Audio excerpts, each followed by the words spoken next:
What's up, guys? Welcome back. I'm back here at Conley Subaru in Bradenton, Florida, checking out this brand new 2025 Subaru Outback. Now, this is the premium trim level, and I believe this could be the best bang for the buck if you're looking to get into the Outback without breaking your bank. So today, I'm going to take you on a complete tour of this vehicle. We're going to check it out outside, inside, engine, technology, and the test drive. So if you like watching videos like this, don't forget to check out the rest of my channel, hit that like and subscribe button.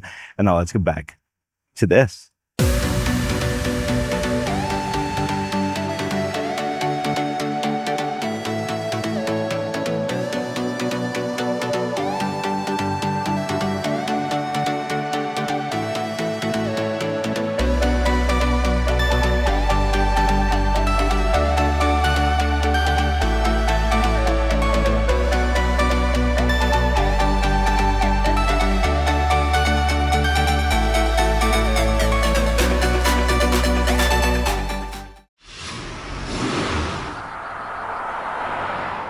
And here it is, guys, 2025 Subaru Outback. Now, the first Outback was introduced in 1994, and believe it or not, some of them are still on the road today.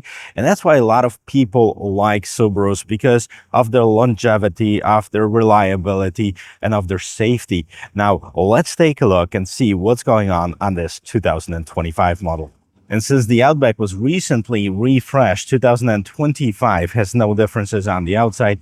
On this premium trim level, we have the LED headlamps, incandescent turn signal. Scrolling down here, you see a set of fog lamps.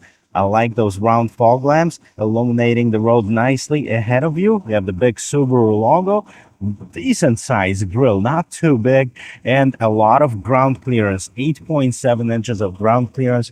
We have two different engine choices for Outback for 2025. Let's take a look at one of them. This is the base engine option and the only engine option that's available for the base and the premium trim.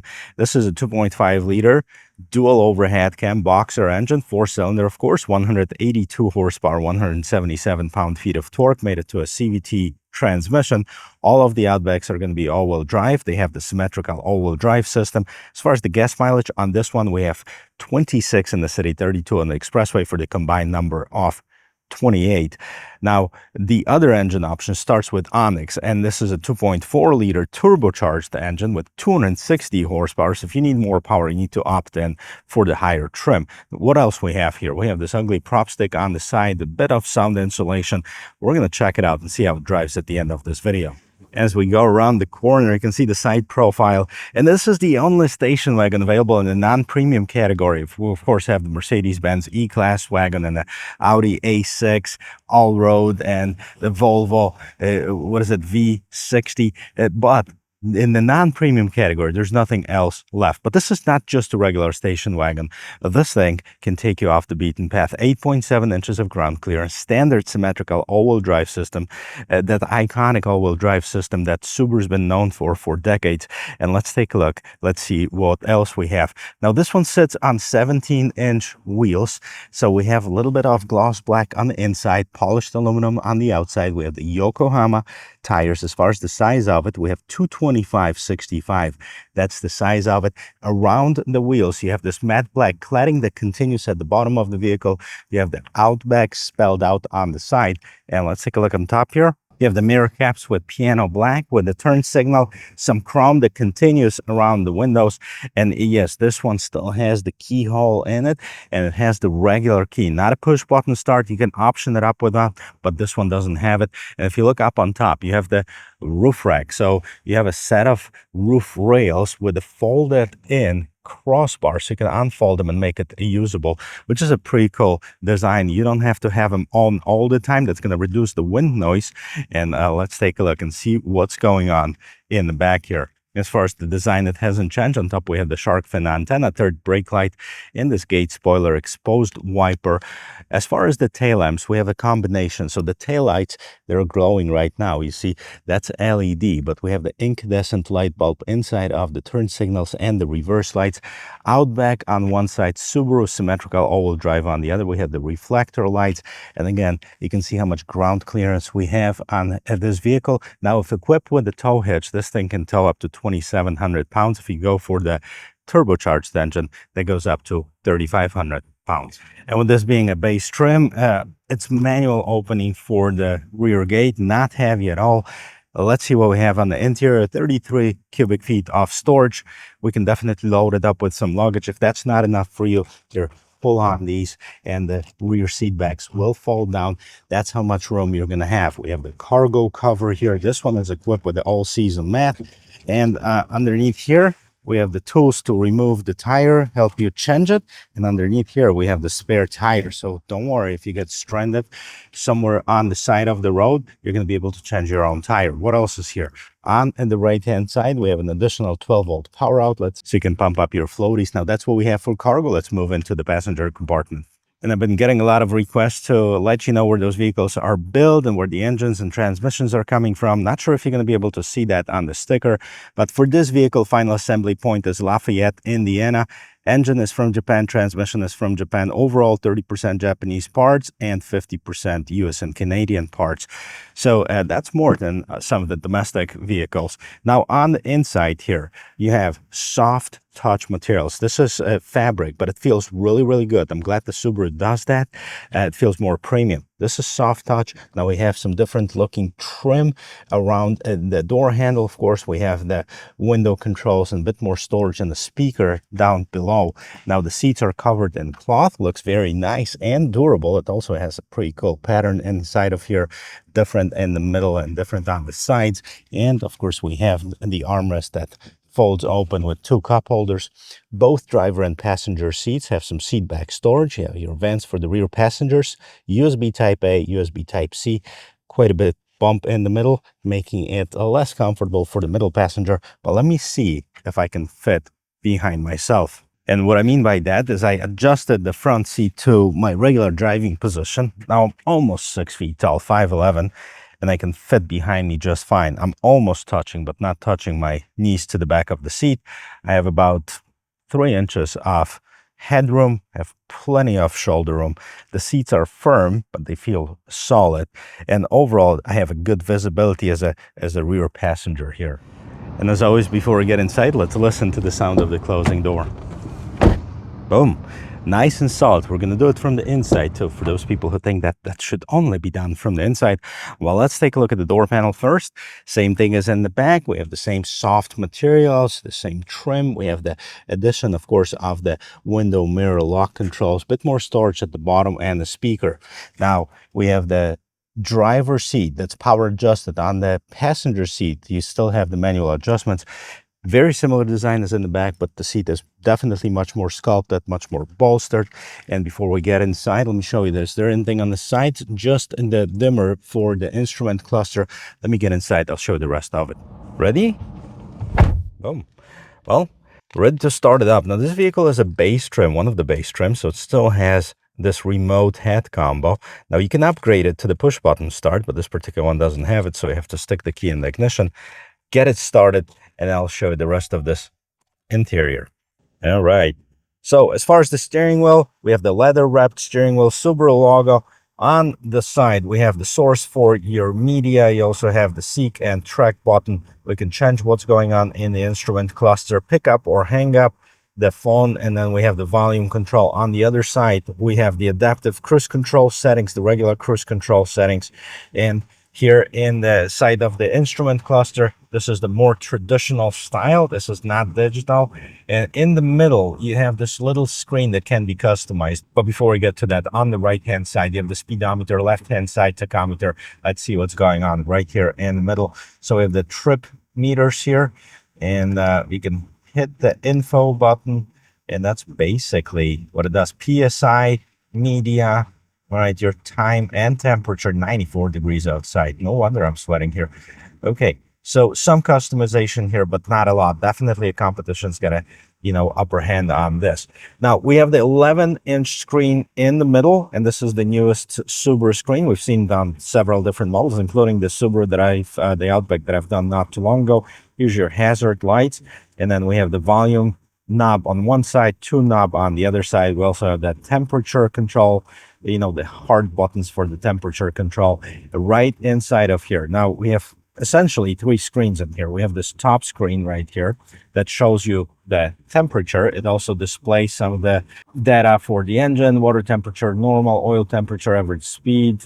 Okay, you move it up, you have the weather, and now you move that. You can turn on or off your X mode if you wanted to. See, that's more of an off-road mode.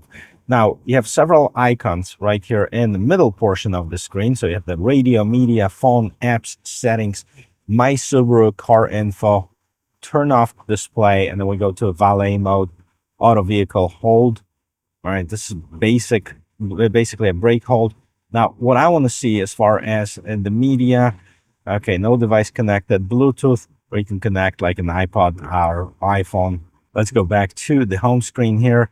Radio, you have the AM, FM, and Sirius XM as far as your sources.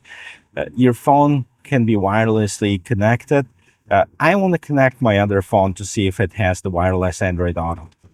So yes, I want to connect it. I'm going to turn my Bluetooth on my other phone. All right, let's scan it. All right, so it says Outback right here at the bottom. I'm going to hit this.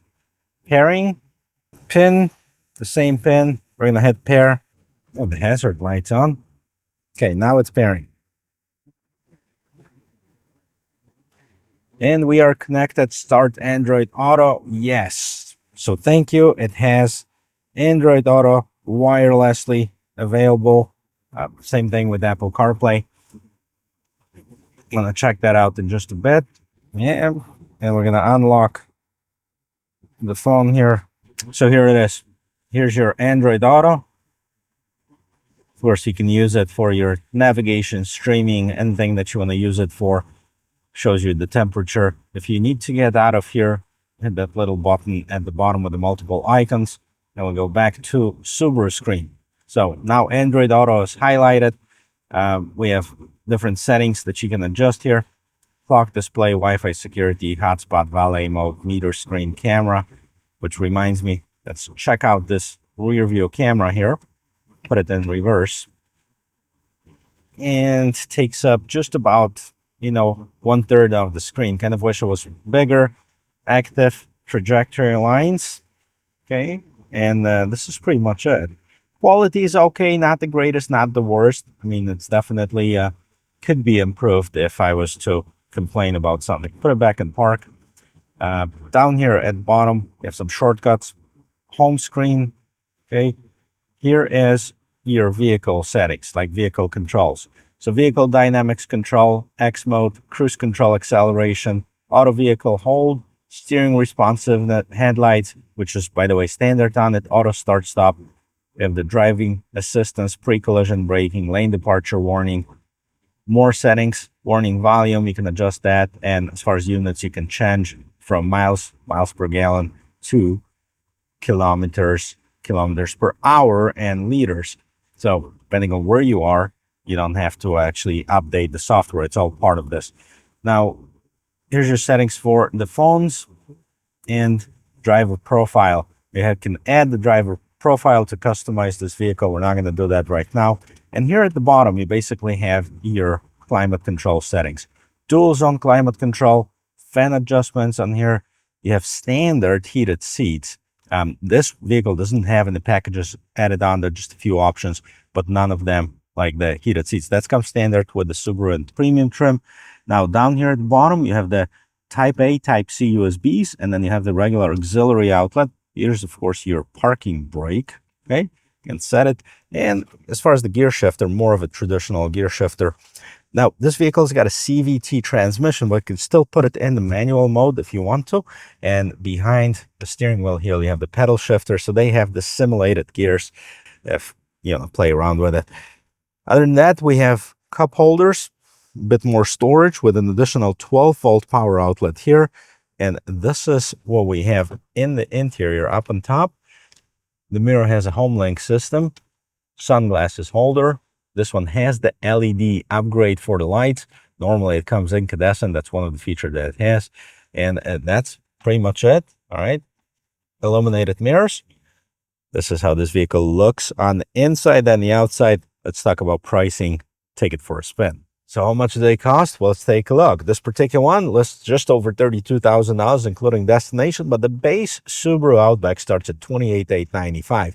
Now, the premium that I'm sitting in right now adds the big screen, the heated seats, a couple other features, $31,195. And the biggest jump is from this trim to the next trim, which is the Onyx edition, starts at $36,105. So that's $5,000 difference. Well, almost. And a limited version starts at $37,855, and the Touring, $40,345. Now we have the XT versions. The XT in Subaru language means the more powerful engine. Then you'll get the 2.4-liter turbocharged 260 horsepower engine on the Onyx edition, $39,360, which is about $3,000 upcharged from the this engine, basically, right? The Wilderness, it's its own trim, beautiful trim. I've reviewed it separately, $39,960. Limited XT, $40,195, and the Touring XT, $42,795. So from Touring non-XT to the XT is only about $2,500. So I guess depending on how high you want to go, that's going to be the price difference. Well, let's see how they drive. First impression driving this Subaru, it's very quiet, and also the suspension. This is solid. It takes on the bumps really nicely. It also doesn't have any of the excessive body lean if you take corners with this vehicle. I'm going to check that out in just a bit.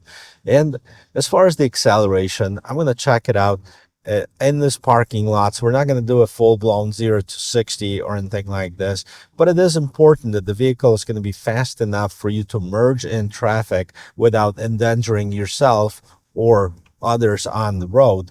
But overall, you know, this is a good value for the money. First of all, it is the only station wagon that's available on the market without going premium brands. And if you do go premium brands, you're going to pay double. So you might as well buy two Subaru Outbacks for the price of one Mercedes, let's say, and Mercedes won't last as long as the Outback. Let's take this corner here.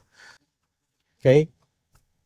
See, like I said, it doesn't have this excessive lean. You feel like you're in control of this car at all times. And we're going to do the acceleration test and the turning radius test here in this empty parking lot. So nobody is around. It's pretty safe. Let's go.